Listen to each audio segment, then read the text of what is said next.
First memory of watching the Tour de France. Well, I would have been a teenager in Australia, and it was basically the highlights package that came on. It was probably 24 hours delayed from what actually went on in the race. But at that point in time, it was only sort of select stages that they do that for. So I guess my first real memories of watching the Tour de France was even watching the kind of in the early days of the Armstrong era, I guess, back in probably '99. And what do you remember of those? Anything specific?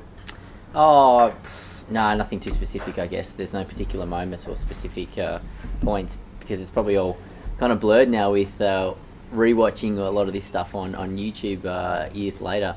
So yeah, I sort of remember watching it on when I was doing maybe a training camp with Victorian Institute of Sport back in Australia, and we'd sit up and watch the Tour de France, in our downtime on the training camp. On a personal level, you've had a lot of success in that race, and yellow jersey, stage wins. What stood out for you as the personal highlight?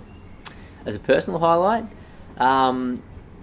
yeah, I've done a lot of tours now, so I guess I've had some success, but it's been spread out over many years. But my first stage win in the Tour de France in 2008 was pretty special, because it really felt like I'd arrived on the professional scene, and to get a result at the highest level, and that really was my first big result at the highest level, was pretty unique. But then back in 2012 to wear the yellow jersey and to take that yellow jersey with a team's time trial win with Oracle Green Edge, that was a really special feeling. To stand up on the podium with all nine of us, all close mates, and get that result was pretty special. And heading into this year's race, what are the aspirations of the goals? Obviously, you've had success already this year in the Giro d'Italia, and there's a team time trial also in the Tour this year. I think our goals for the Tour this year is just going to be going for stage wins.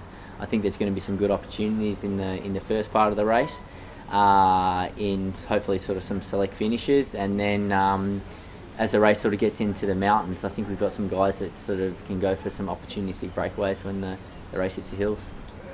So much success this year, for example, yourself, Michael Matthews, Simon Clark in the Giro.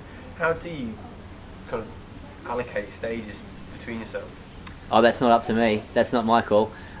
Just doing what I'm told there, basically. So yeah, there's. I'm not sure. I don't think that team's announced the Tour de France roster yet. I'm not sure if they're exactly sure who's going, but I think they'll probably obviously lay some objectives down before the race.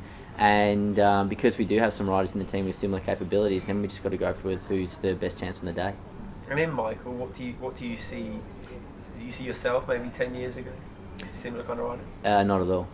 Not at all. It took me a long time to develop into the rider that I am now. I didn't come out guns blazing as a super talented professional to start with. It's taken many, many years of hard work, whereas, as I said, like you said, Michael's 10 years younger than me. He's getting some bigger results straight up. So there's quite a contrast in how we're getting our results.